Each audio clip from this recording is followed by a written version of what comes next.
hemos visto cómo Jesús prometió que ahí estaría. ¿Y cómo sabemos que esto es verdad?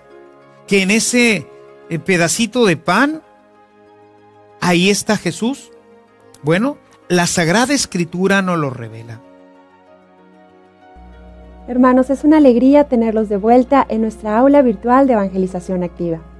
Durante las siguientes sesiones profundizaremos en una de las promesas más hermosas que Jesús nos hizo antes de regresar al cielo junto a su Padre y que podemos encontrar en su palabra. Yo estaré con ustedes hasta el final de los tiempos. Jesús es el Emmanuel, el Dios con nosotros, y hoy mismo quiere hacerse presente en tu vida. Lamentablemente estamos tan acostumbrados a creer por lo que hayamos visto, tocado o sentido, que de este modo vamos haciendo a un lado nuestra fe, lo que nos deja en una posición mucho más complicada para poder aceptar esta realidad.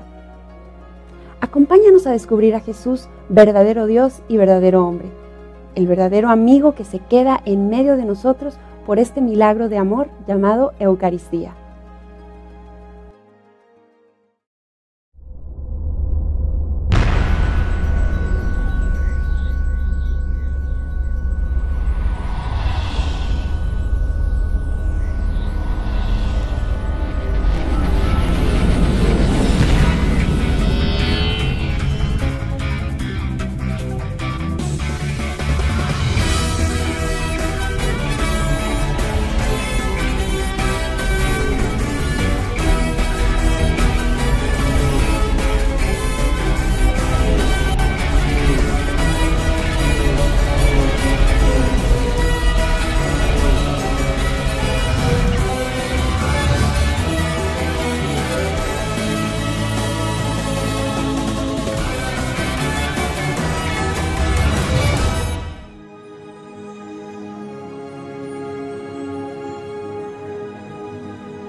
¿Qué tal, queridos hermanos? Bienvenidos nuevamente a nuestro curso de evangelización fundamental.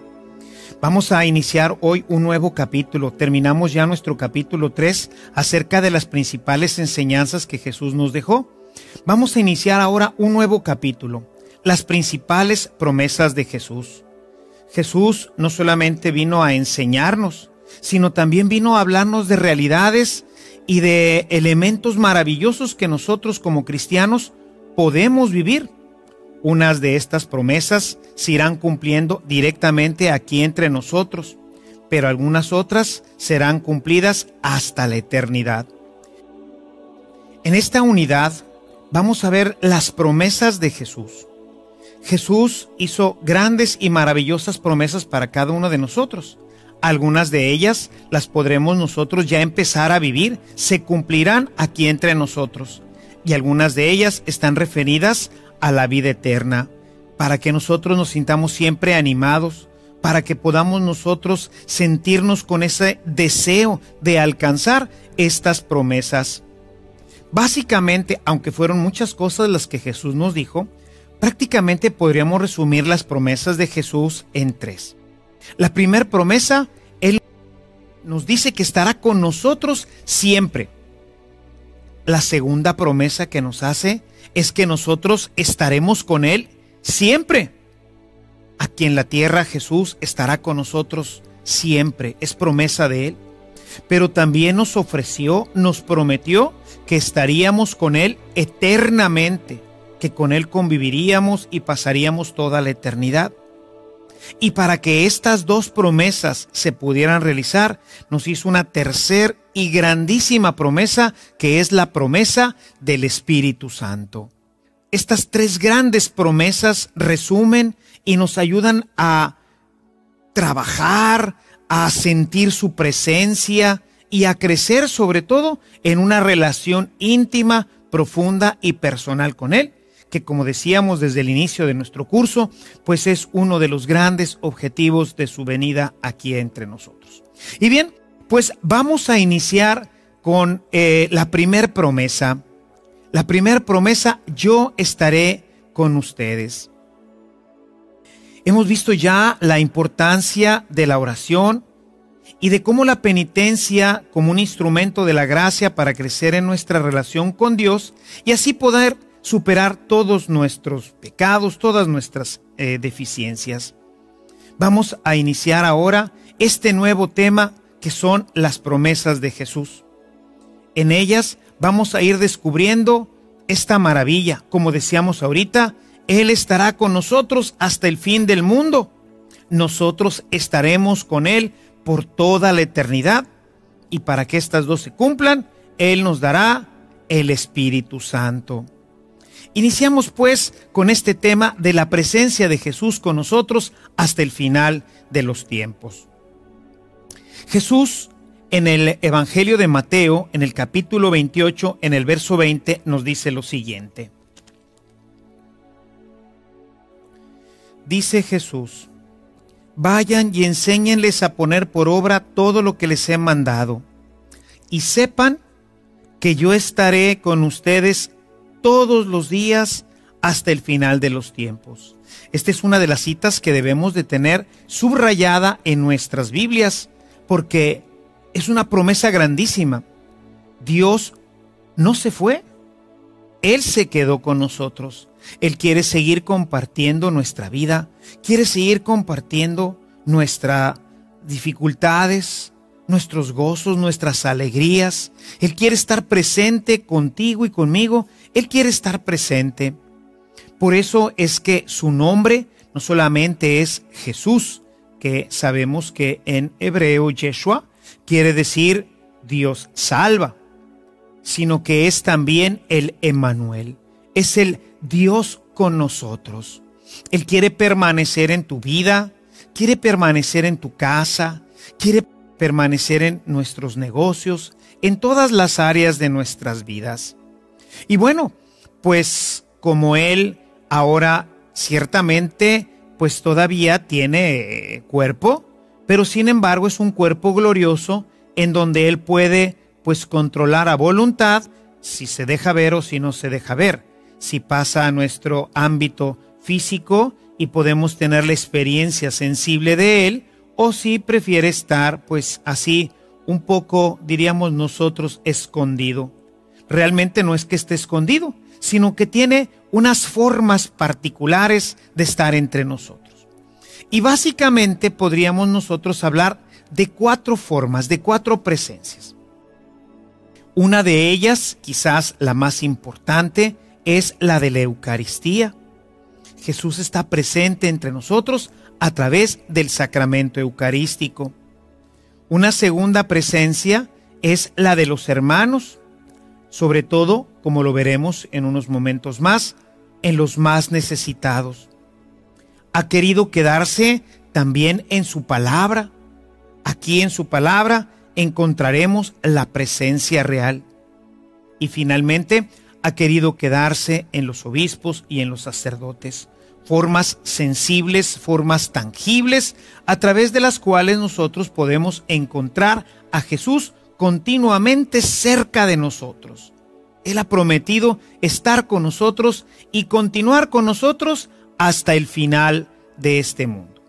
Y quisiera pues hoy iniciar con esta primera forma de la presencia de Jesús en nuestra vida, que es muy importante y que a veces no valoramos. Hay tantísimos cristianos que no valoran la Eucaristía. Hay mucha gente que va a misa, pero ¿cuánta gente comulga? Hoy nuestras estadísticas nos dicen que solamente el 17%, en el mejor de los casos, el 17% de nuestra población cristiana católica asiste a la misa. Eso deja al 83% completamente al margen de esta presencia maravillosa, transformante de Jesús en nuestras vidas. Pero lo que también es muy triste es que de este 17% que hoy asiste a nuestras celebraciones, en la mayoría de los casos no llega al 50% las personas que se acercan a comulgar. Y esto de veras, pues es, casi podría yo decir que es trágico. Imaginen ustedes, de todo el pueblo de Dios, podríamos decir que ni siquiera el 6 o el 7% se acerca a recibir la comunión, a participar de esta presencia transformante en el alma que nos hace sentir la dulzura, la alegría, la paz que Dios quiere comunicarnos a través de su Hijo amado Jesucristo. Y esto porque la gente hoy no se acerca a comulgar. Esta primera presencia, la presencia de Jesús en la Eucaristía, es una presencia que ciertamente es una presencia escondida. Podemos pensar en el tiempo en que Jesús estuvo entre nosotros que no era fácil para sus contemporáneos descubrirlo. Descubrir en este hombre, ¿verdad? En esta persona que caminaba entre ellos y descubrir que Él era pues realmente Dios. Que Él era realmente, pues, alguien que ellos no podían ver.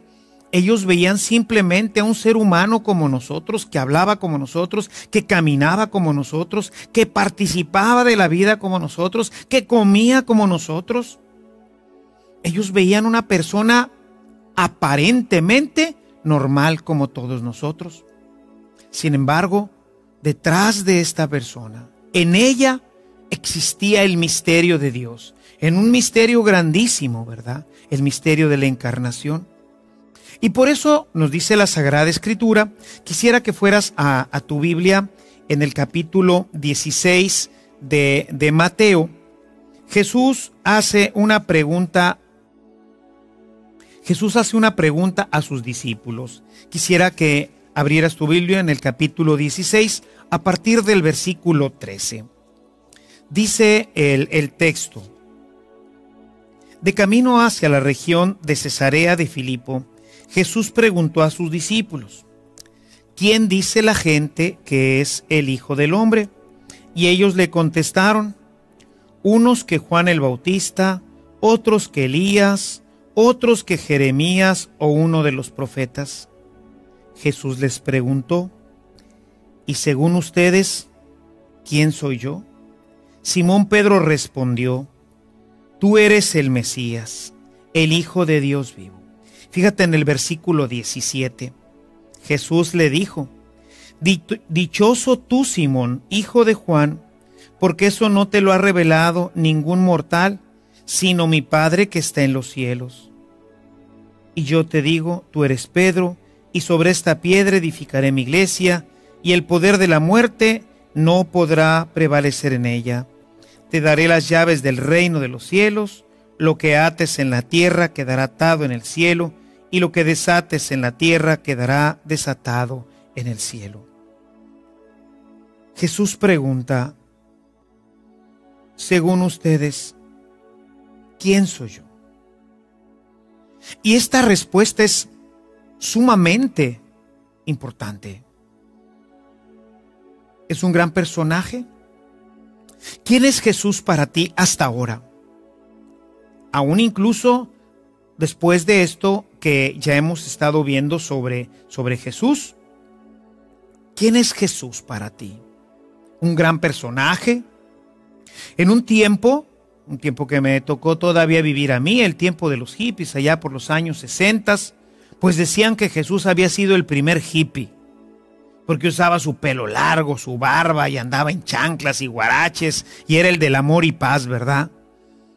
Era su emblema. Jesús, pues era el jefe de los hippies, porque hablaba del amor y hablaba de la paz y traía su pelo largo, y los hippies andaban también en guaraches y decían: ya no queremos la guerra, queremos la paz. El Che Guevara, pues lo tenía también como modelo, porque él decía: este fue un gran guerrillero, se les opuso a los poderes de aquel tiempo. Sabemos que en el tiempo de Jesús el poder político y el poder religioso prácticamente estaban unidos. Realmente los romanos ejercían ciertamente un dominio, pero el poder público y el poder religioso estaba en manos de los fariseos y los doctores de la ley. Así que Jesús, pues como lo leemos en la Escritura, se les enfrenta, los cuestiona. Y entonces decía el Che Guevara y toda esta línea de insurrección armada, ¿verdad?, que buscaba pues un cambio de vida, que buscaba pues atender a los pobres como lo hizo Jesús, pues lo encontramos continuamente en muchos pósters. También todo esto ocurre más o menos a finales de los años 60, principios de los 70. Jesús va a ser un guerrillero también. ¿Quién es Jesús? ¿Quién es Jesús para ti?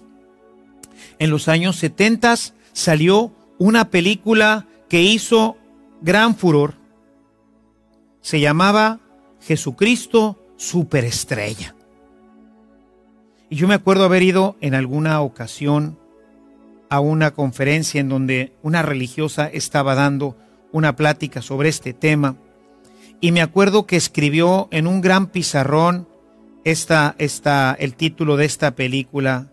Era una religiosa americana. Estaba yo tomando un curso allá en Estados Unidos.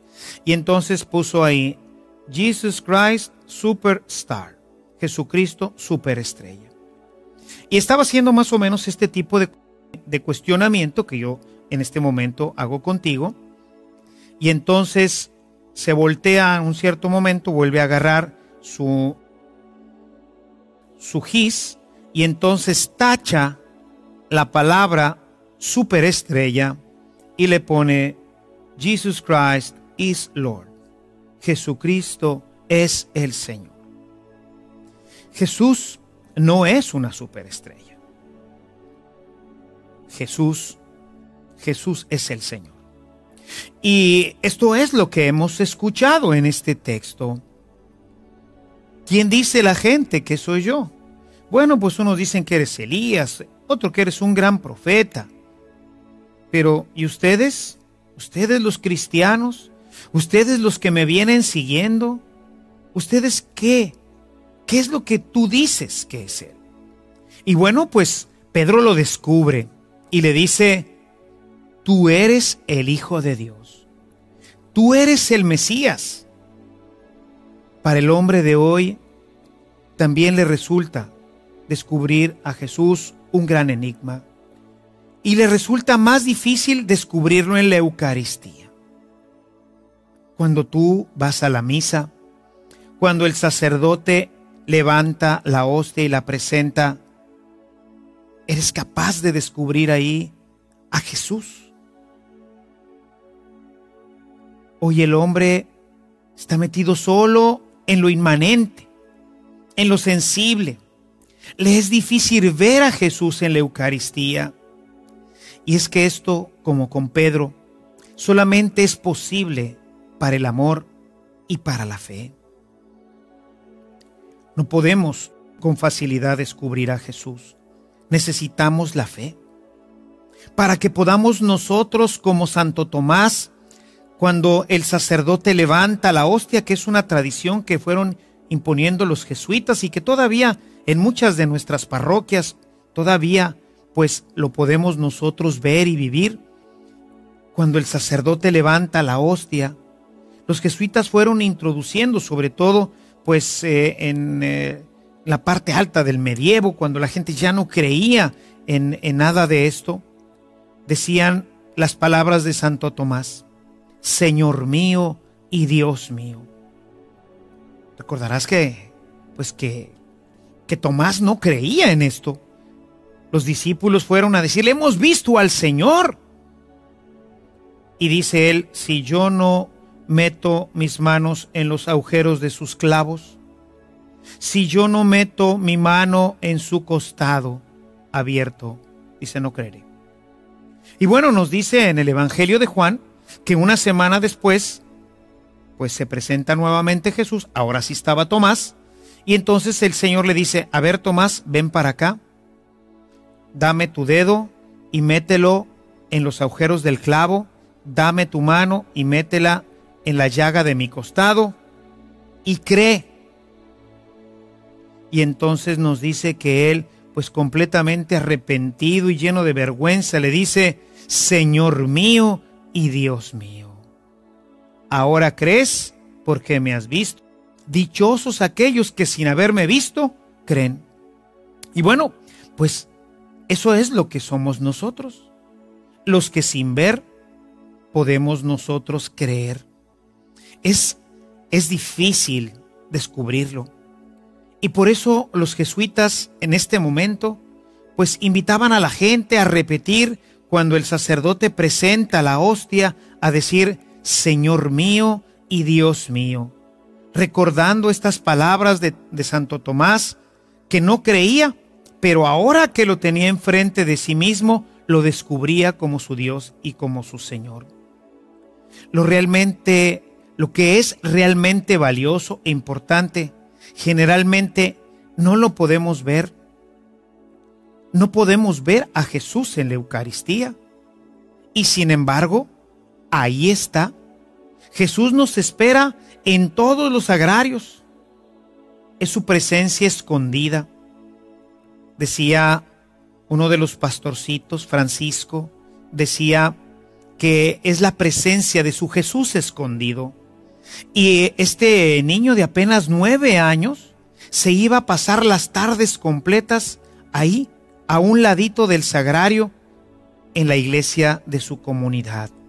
Y ahí estaba con su Jesús escondido. Él tampoco lo podía ver, pero sabía que ahí estaba. Es la presencia escondida de Jesús, hermano. Ahí está para escucharnos, para consolarnos.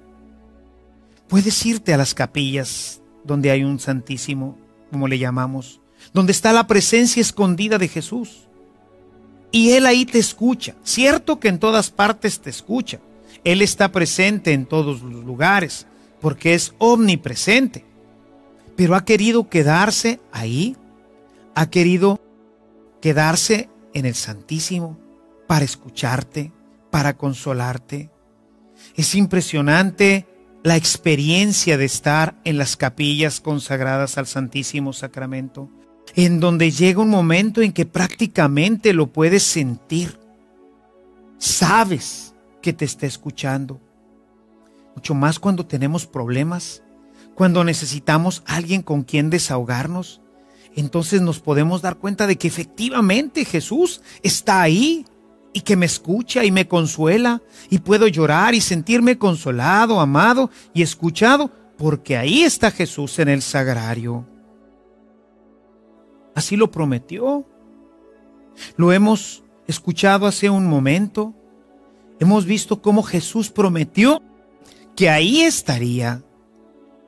¿Y cómo sabemos que esto es verdad? Que en ese pedacito de pan, ahí está Jesús. Bueno, la Sagrada Escritura nos lo revela. Yo quisiera que abrieras ahora tu Biblia en el capítulo 26, los versículos 26 al 28 del Evangelio de Mateo.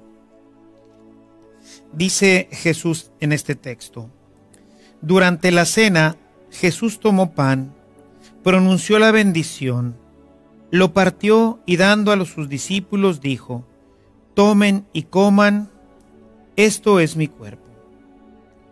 Tomó luego un cáliz y después de dar gracias lo dio a sus discípulos diciendo: beban todos de él, porque esta es mi sangre, la sangre de la alianza que se derrama por todos para el perdón de los pecados.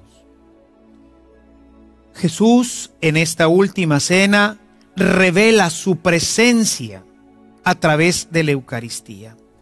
Él revela su presencia a través de este pedacito de pan que nosotros veríamos simplemente como un pan, como en el tiempo en que Jesús caminaba entre la gente de Jerusalén, de Nazaret, que veían simplemente un hombre, pues nosotros vemos simplemente un pan, pero no es pan.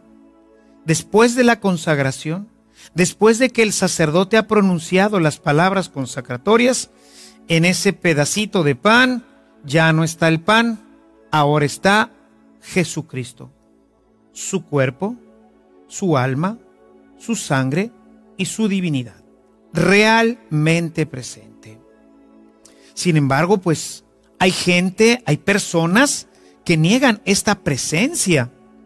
Entre ellos, por ejemplo, están los testigos de Jehová y en general los protestantes. Quizás tú hayas tenido o tengas trato con algunas personas como ellas. A veces, pues en nuestras familias algunos han cambiado de religión y se han hecho testigos de Jehová o se han hecho protestantes. ¿Y por qué ellos no creen?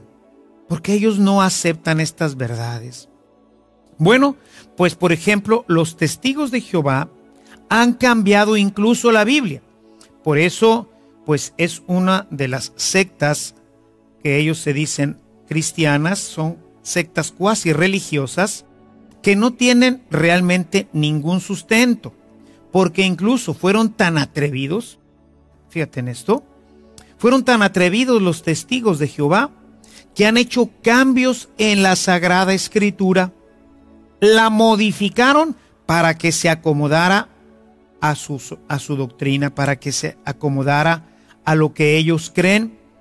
Y en este texto que acabamos de leer, en este capítulo 26, en los versos 26 y en el 28, Jesús claramente, como te lo acabo ahorita de leer, dice Jesús: durante la cena tomó pan, pronunció la bendición, lo partió y dándolo a sus discípulos dijo: tomen y coman, esto es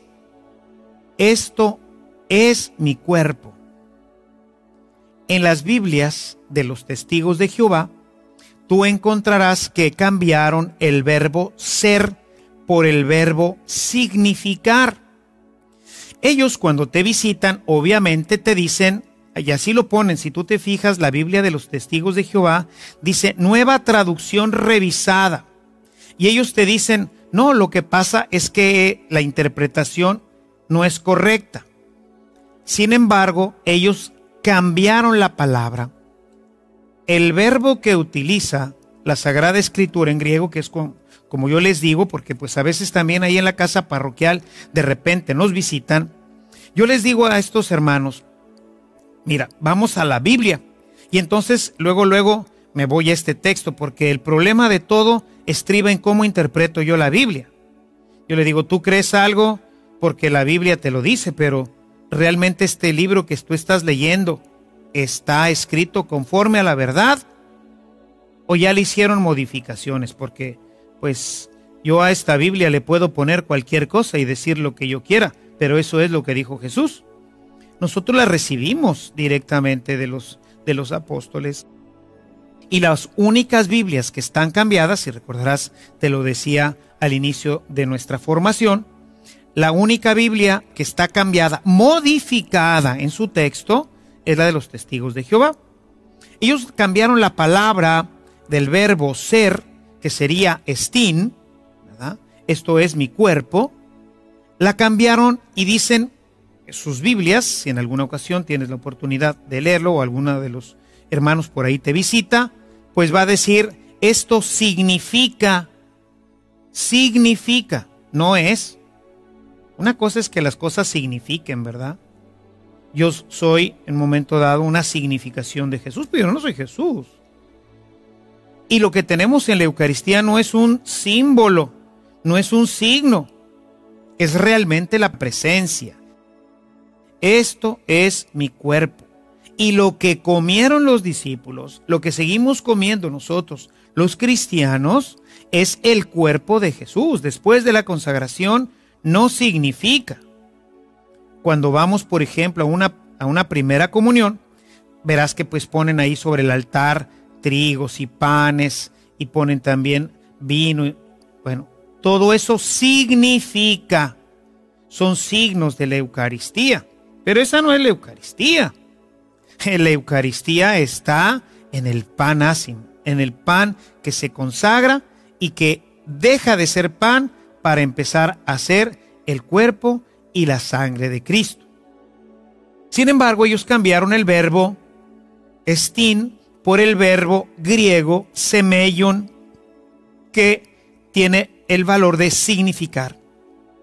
Y claro, ellos dicen que es una nueva traducción de la Biblia. Sin embargo, esto es completamente equivocado.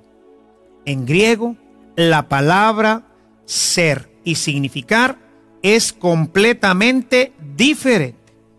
Uno es el verbo ser y otro es la palabra significar. Y lo que ellos tienen ahí en sus Biblias es significar. De manera que ellos por eso niegan que esta sea pues una presencia real. Los demás hermanos protestantes también niegan esta presencia real. Sin embargo, es importante para ellos el que veamos un texto de la primera comunidad. San Pablo le escribe a la comunidad de Corinto porque tenían una serie de desórdenes dentro de la Eucaristía, que bueno, como ya hemos comentado, le llamaban ellos la Cena del Señor. Y bueno, pues traían por ahí todo un desorden en este tema. Y bueno, pues San Pablo escribe a los Corintios y en el capítulo 11 dedica una buena sección para que ellos entiendan de qué se trata este texto. Quisiera que abrieras tu Biblia, Primera de Corintios, capítulo 11, los versículos del 23 al 29. Y ahí vamos a darnos cuenta de cómo San Pablo corrige a la comunidad para que ellos entiendan que verdaderamente lo que tienen en sus manos no es un pedazo de pan, no significa el cuerpo de Cristo, no significa su sangre, sino es verdaderamente el cuerpo y la sangre del Señor. Dice el texto: por lo que a mí toca, del Señor recibí la tradición que les he transmitido, a saber, que Jesús, el Señor, la noche en que iba a ser entregado, tomó pan, y después de dar gracias lo partió y dijo: esto es mi cuerpo entregado por ustedes, hagan esto en memoria mía. Igualmente, después de cenar, tomó el cáliz y dijo: este es el cáliz de la nueva alianza sellada con mi sangre. Cuantas veces beban de él, háganlo en memoria mía. Así pues, siempre que coman este pan y beban de este cáliz, anuncian la muerte del Señor hasta que él venga. Escucha el verso 27. Por eso, quien coma el pan o beba el cáliz del Señor indignamente, gente que no se confiesa, gente que cree que va a pararse a recibir un caramelo, una cosa así, que no lo hace con la devoción, o sea, siendo consciente de lo que está recibiendo, escucha lo que dice: peca contra el cuerpo y la sangre del Señor. Dice San Pablo: examínense pues cada uno a sí mismo antes de comer el pan y beber el cáliz, porque quien come y bebe sin discernir, sin darse cuenta lo que se está comiendo, dice, porque quien come y bebe sin discernir el cuerpo, come y bebe su propio castigo. Come y bebe su propio castigo. Es decir, no nos podemos acercar a la comunión si nosotros no estamos en gracia, si nosotros no discernimos ahí, si nosotros no tenemos fe. Por eso el sacerdote, cuando te va a dar la comunión, te muestra la comunión y la pone delante de tus ojos y te dice: el cuerpo de Cristo. Y tú dices: amén, que quiere decir: es verdad, sí creo, así es, así era, así será siempre. La palabra amén por eso no se ha traducido, porque tiene muchos significados dentro de la mentalidad hebraica. Significa si creo, si es, me adhiero, lo comprendo.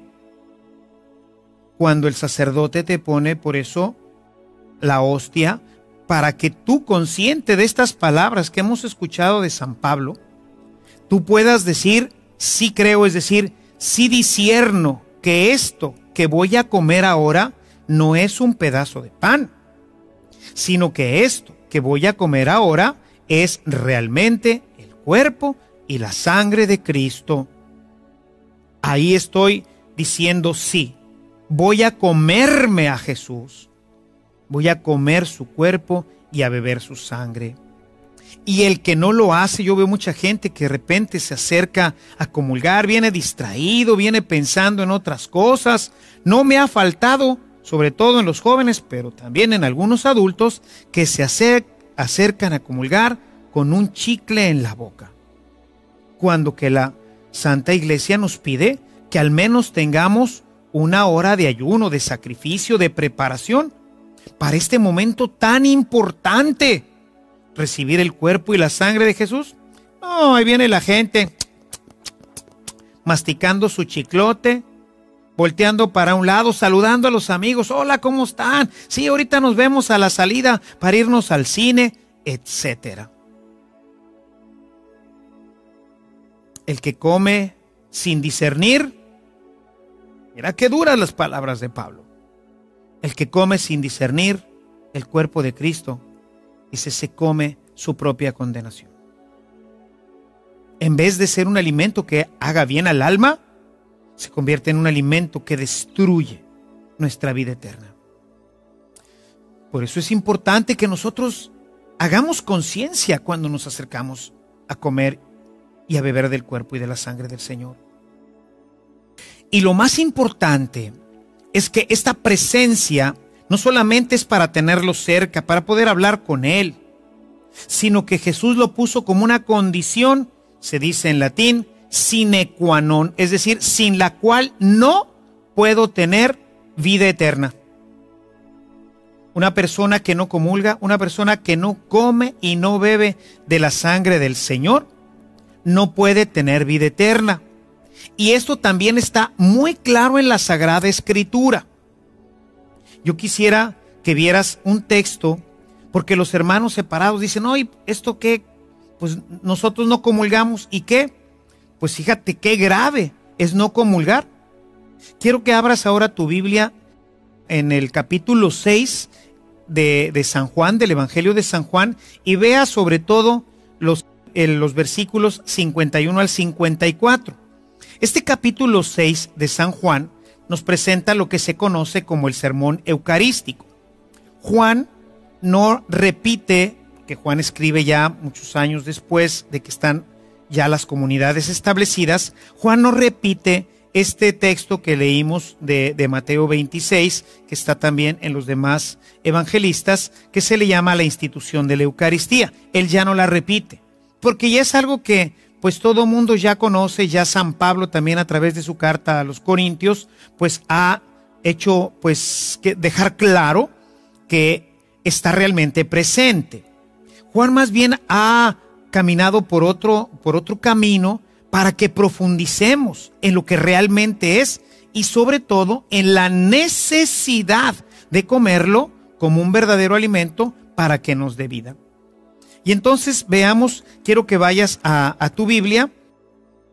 Es importante que subrayes estos textos y dentro de estos textos ahorita te voy a dar algunas indicaciones importantes. Capítulo 6 de San Juan, versos 51 al 54. Sermón eucarístico de Jesús. Dice Jesús: Yo soy el pan vivo bajado del cielo. El que come de este pan vivirá para siempre. El pan que yo daré es mi carne, yo la doy para la vida del mundo. Versículo 51. Yo soy el pan bajado del cielo. Él es este pan. Dice, el que coma de este pan vivirá para siempre. Verso 52. Esto provocó una fuerte discusión entre los judíos, los cuales se preguntaban, ¿cómo puede éste darnos a comer su carne? Jesús les dijo, yo les aseguro que si no comen la carne del Hijo del Hombre y no beben su sangre, no tendrán vida en ustedes. El que come mi carne y bebe mi sangre tiene vida eterna, y yo lo resucitaré el último día. Mi carne es verdadera comida y mi sangre es verdadera bebida. El que come mi carne y bebe mi sangre vive en mí y yo vivo en él. Un texto verdaderamente importante. Sin embargo, bueno, pues se argumenta que generalmente los hermanos separados argumentan que se trata de un comer intelectualmente. Es decir, cuando yo leo, me estoy alimentando también mi alma. Vamos a ver esto más adelante cuando veamos la palabra de Dios. Pero es a través de la palabra como también me alimento. Sin embargo, pues esto está usado en un sentido metafórico, no en un sentido real. Y a veces es que usamos este sentido metafórico. Por ejemplo, ¿cómo le dice el novio a la novia que la quiere mucho? Y le dice, te voy a comer a besos. ¿Y qué quiere decir? ¿Que la va a morder o cómo está? No, es simplemente que la va a llenar de besos. Es un sentido metafórico, es un sentido poético. Y en general nuestros hermanos separados dicen que Jesús está hablando aquí en un sentido así, en un sentido metafórico, no en un sentido real. Hay algunos ejemplos que nos lo presentan así también. Hay un texto, por ejemplo, en Ezequiel 3, en el capítulo 3, en el verso 1, en donde podemos ver cómo hay efectivamente esta visión también o esta forma de hablar metafórica en el sentido de comer. Yo quisiera que fueras al texto de Ezequiel 3:1. Dice el texto. Y me dijo, hijo de hombre, come este libro y ve luego hablar al pueblo de Israel. Está hablando de comerse el libro de la ley. Sabemos que Ezequiel no se comió el libro de la ley. Imagínate que el libro de la ley pues sería no sé cuántos rollos de papiro. No está hablando de que comérselo. Dice incluso el texto, yo abrí la boca y él me hizo comer el libro diciéndome, hijo de hombre, alimenta tu vientre y llena tus entrañas con este libro que yo te doy. Yo lo comí y su sabor era dulce como la miel. Está hablando de lo dulce que es la palabra, en fin, está hablando en un sentido verdaderamente poético, metafórico. Y entonces, pues podría haber quedado la duda de si efectivamente Jesús estaba hablando en este texto de Juan 6, si estaba hablando en un sentido metafórico, como en este caso de Ezequiel, o estaba verdaderamente hablando de comer. Los griegos, regreso a mi texto, si quieres regresar a tu texto de Juan 6, Jesús en este texto habla de comer y cuando nosotros lo leemos en español, siempre vamos a encontrar la palabra comer. Sin embargo, los griegos tienen dos palabras para comer que son distintas. Una de ellas es trogon y la otra es phagein. Son dos palabras distintas. Las dos significan comer. Sin embargo, phagein, el verbo comer, puede tener todos los usos, ¿verdad? Por ejemplo, pues esta palabra seguramente ya la has oído combinada. Antropófago. El antropófago se come a la gente. Se la mastica, ¿verdad? Son esa gente que vive pues en algunas partes aisladas y que todavía tienen esa pues mala costumbre, por ejemplo, de comerse a sus enemigos. Hacen una guerra y bueno, pues a algunos de los cadáveres y a algunos de los que están vivos los matan precisamente para comérselos. Son antropófagos, se comen físicamente la carne.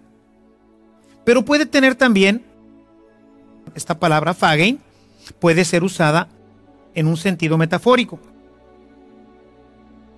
Este texto que te acabo de leer de Ezequiel, en la Biblia de los 70, que se llama así, ya la vimos al principio de nuestras reuniones, esta Biblia está escrita en griego, y si tú fueras a una Biblia de los 70, una Biblia en griego del Antiguo Testamento, encontrarías que en este pasaje de Ezequiel 3:1 le dice el ángel come, y la palabra que aparece es del verbo phagein. Sin embargo, San Juan fue muy precavido, sabiendo que esto pudiera malinterpretarse. Así que a partir del versículo 54, porque es quizás uno de los más importantes, de ahí empieza la parte pues medular de esto, dice en el verbo 54. el que come mi carne y bebe mi sangre, tiene vida eterna y yo lo resucitaré en el último día. Esta es la gran promesa que veremos en nuestra próxima reunión. Como Jesús nos promete estar con nosotros estar con Él eternamente. Hasta aquí, hasta el verso 53, San Juan viene usando todas las veces que dice, en todo el texto, desde el inicio hasta el versículo 53, absolutamente en todas ha usado el verbo phagein, siempre que tiene que decir que hay que comer algo, siempre ha usado el verbo phagein. Sin embargo, a partir del versículo 54, y lo usa por 3 veces, usa el verbo trogon, que significa masticar, es decir, comer masticando, roer, morder. Con esto quería evitar que la gente como tú y como yo, muchos siglos después de estos eventos, pudiera pensar, como hoy lo hacen los hermanos separados, que lo único que hacemos es una cosa significativa, una cosa simbólica, como algunos han dicho, bueno, pues si acaso se habrá hecho en algún momento y Jesús lo habrá hecho en la última cena, pero esto pues no es así, ¿verdad? No nos podemos comer la carne de nadie. Y bueno, pues esta es la palabra de Dios, por eso San Juan quiso cambiar el verbo phagein y utilizar ahora el verbo trogon, para que entendieran que tenían que masticarlo, morderlo. Obviamente, ¿cuál fue la reacción de la gente? Pues la hizo entrar en una crisis. Imagínense ustedes que los judíos no podían ni siquiera comer carne de cerdo, porque era una carne impura. Ahora imagínense, pues la antropofagia estaba completamente prohibida. Y lo que Jesús le está diciendo es que para que puedan tener vida y Él los pueda resucitar, tienen que comer, masticar, morder, se tienen que convertir en antropófagos, tienen que darle de mordidas a Jesús y comerse su carne. Esto obviamente en toda la gente que lo está escuchando, pues va a causar una verdadera crisis. El mismo San Juan nos relata esta crisis. Un poquito más adelante, verso 60 de este mismo texto de Juan 6 dice: muchos de sus discípulos al oír a Jesús decir esto, dijeron: esta doctrina es inadmisible. Esta doctrina es inadmisible. ¿Quién puede aceptarla? Es decir, ¿quién puede aceptar que para que tú puedas tener vida y para que puedas estar con Él y para que puedas permanecer con Él y para que puedas seguir siendo su discípulo y para que puedas llegar a la vida eterna, te tienes que comer un pedazo de carne del hombre que te lo está hablando? O sea, imagínate que ahorita yo, para que tú pudieras seguir siendo cristiano, te dijera que tienes que venir y morderme. O sea, que tienes que comer la carne de tu sacerdote o de algún hermano y tienes que comerla, morderla, roerla, masticarla, que es el verbo trogon. Pues tú dirías, no hombre, están locos, esta gente son caníbales, antropófagos, o sea, simplemente es inadmisible. Y dice que mucha gente se empezó a ir, ya no lo seguían. Jesús pues ve que la cosa se puso grave, pero pues que tenía que decirles la verdad, que el que no come y no bebe de su cuerpo y de su sangre, pues no tiene vida eterna y Él no lo puede resucitar. Es como un alimento que va nutriendo todo nuestro ser, toda nuestra persona y como que la va preparando para el momento de la resurrección.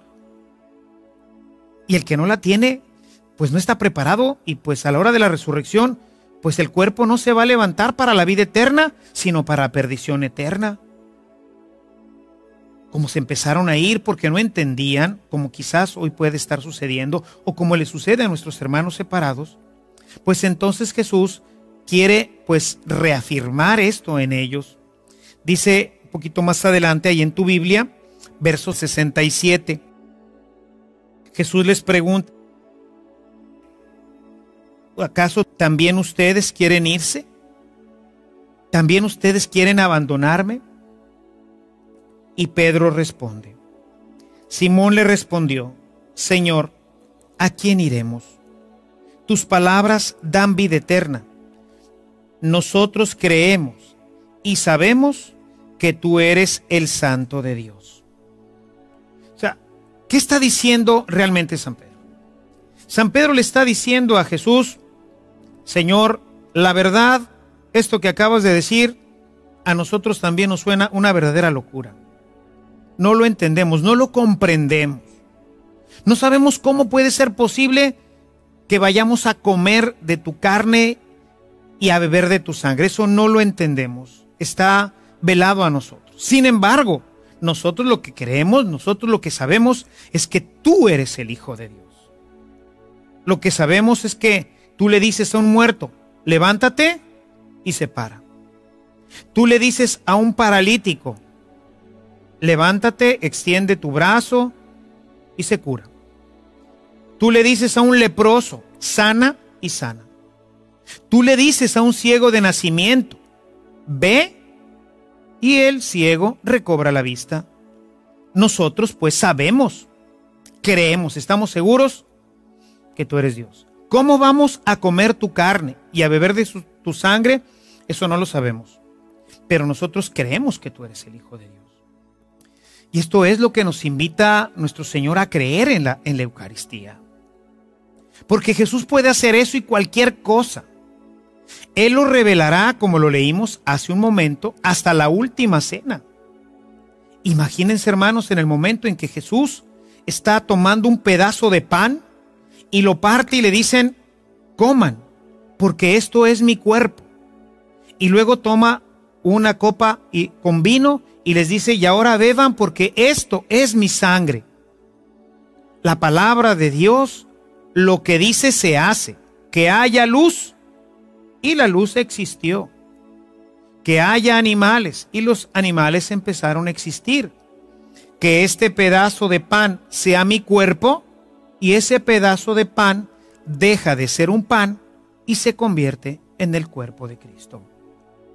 O sea, Él es Dios. Él tiene el poder para transformar y hacer lo que Él quiera, porque Él es Dios.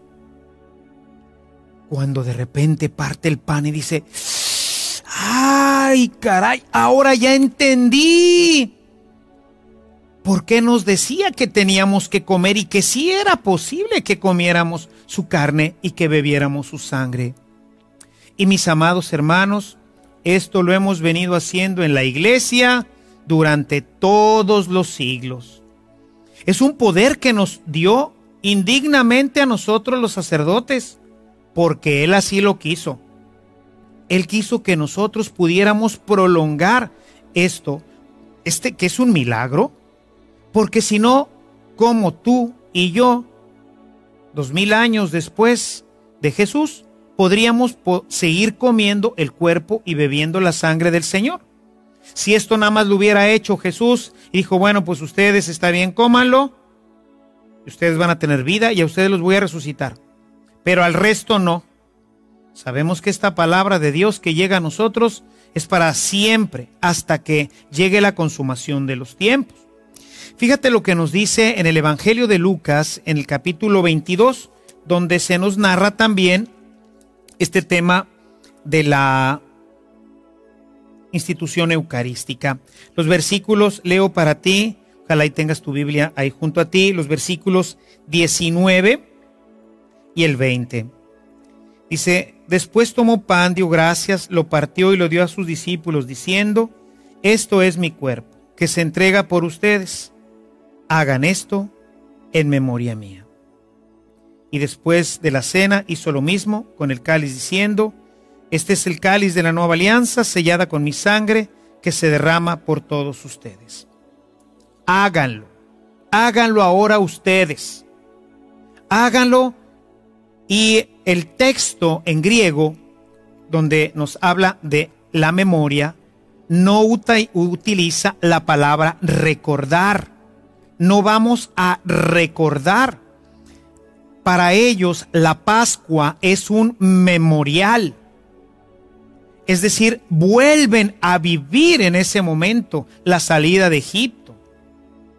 Nosotros en la misa, en la Eucaristía, en el momento de la consagración, estamos todos los discípulos y el sacerdote en ese momento actúa, como se acostumbra decir en latín, actúa en persona Christi. Es decir, es realmente Cristo. Por eso el sacerdote no dice, este es el cuerpo de Cristo. No dice, esto es mi cuerpo y esto es mi sangre. El sacerdote en ese momento asume plenamente la persona de Jesús por el sacramento de la ordenación, de la cual hablaremos más adelante, y es capaz de transformar ese pequeño pan en el cuerpo de Cristo para que tú y yo lo podamos recibir. Porque sin este pan, sin este alimento, sin el cuerpo y la sangre de Jesús, como hemos leído, pues no podremos tener vida. En el verso 53, que no podemos desconectar del 54, decimos que en el 53 todavía usa la palabra phage en el Evangelio de San Juan. Si gusta regresar nuevamente a este texto, en el Evangelio de San Juan, en el capítulo 6, en el verso 53, fíjate cómo es tremendamente contundente el Señor. Jesús les dijo, yo les aseguro que si no comen la carne del Hijo del Hombre y no beben su sangre, no tendrán vida en ustedes. Y cuando dice Jesús, yo se los aseguro, está siendo enfático, está queriendo determinar que es algo sin lo cual no podemos tener vida en nosotros. Yo les aseguro. Y si Jesús, el Hijo de Dios, te asegura que si tú no comes de su carne y bebes de su sangre no tienes vida, pues es que eso así es, ¿verdad? Por eso la primera comunidad así lo entendió y así lo vivía. Encontraríamos muchos textos, Hechos 2:42, Hechos 27 y otros más, en donde podemos ver cómo la comunidad se reunía cada semana para celebrar la Eucaristía, para comer y para beber de la sangre y del cuerpo del Señor, que como leíamos hace un momento en la primera carta de San Pablo a los Corintios, en el capítulo 11, a partir del verso 23, ¿verdad? Pues nos damos cuenta de que había pues un gran desorden en aquella comunidad. Y entonces había gente que llegaba y comía antes y otros no les daban a los demás y unos traían cosas muy ricas y los otros frijolitos. Y ya aquello ya se había convertido en otra cosa, se había perdido completamente el elemento de la cena eucarística, que la iglesia con el paso del tiempo fue purificando. Al principio se reunían a cenar, como lo hizo Jesús con sus apóstoles, y al final de la cena, entonces se fraccionaba el pan y se distribuía y se comía el cuerpo y la sangre del Señor. Pero esto ya había degenerado, se había convertido en un desorden. Había gente que se embriagaba antes porque traían su vino y traían su comida y al final, cuando ya llegaban a la parte eucarística, aquello ya era verdaderamente un desorden. Los que eran más pobres eran despreciados. En fin, había un gran desorden en la cena eucarística. Y por eso San Pablo escribe este hermosísimo texto que yo te invito a que vuelvas a leer y lo medites, lo reflexiones, porque pues a veces nos pasa lo mismo en nuestras Eucaristías, ¿verdad? La gente está pendiente de todo, que si de la moda, que si esto, que si el niño, que si no, platicando con la esposa, con el amigo, ahorita de aquí salimos y nos vamos al cine y nos vamos aquí y nos vamos allá. Llegamos a la fila para comulgar y ni cuenta nos damos de lo que estamos haciendo.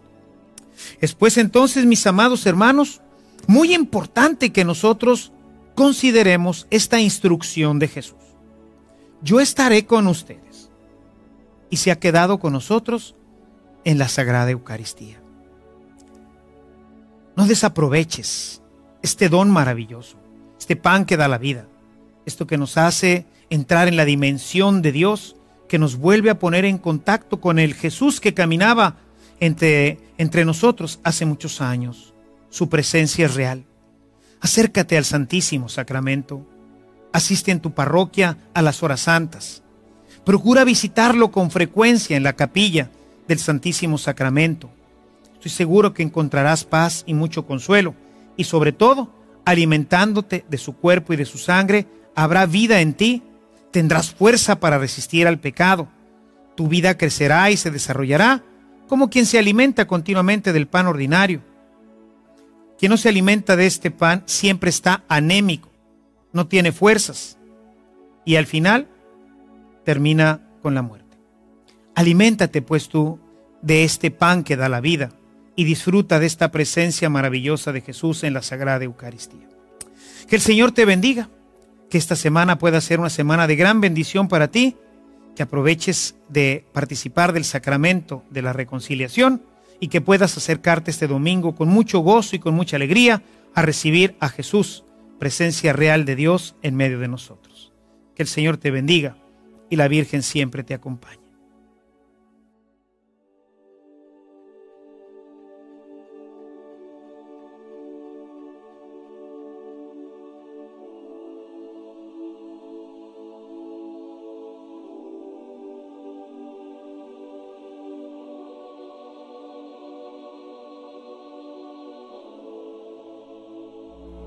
Gracias por continuar con nosotros.